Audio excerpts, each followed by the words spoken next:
Ayan mga kadrama-rama, ito na yung ating inaabangan no, dito sa Abot Kamay na Pangarap.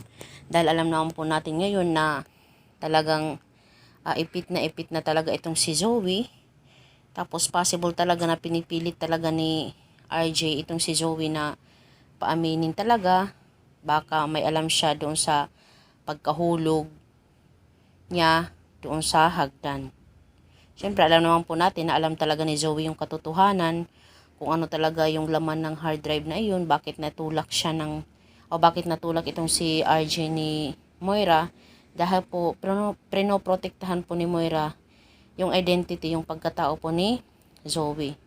So itong si Doc Carlos naman is parang hindi niya naatakayan na tingnan na lang yung anak niya na ginaganyan-ganyan na lang ni RJ, pinagsasalitaan, di ba? Baka sinasaktan na din ito ni RJ or hindi natin alam.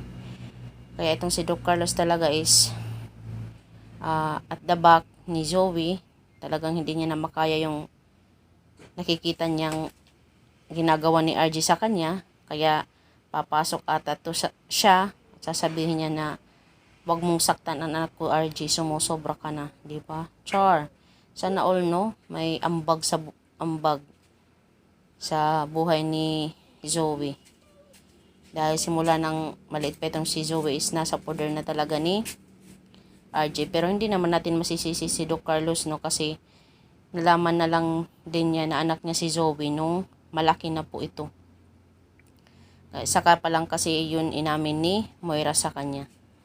So ayan mga kadrama, abangan na lang po natin yung next na mangyayari sa Abot Kamay na Pangarap no. And hoping talaga na matapos na ang drama na ito, charot. Para wala nang stress, wala nang paikot-ikot pa.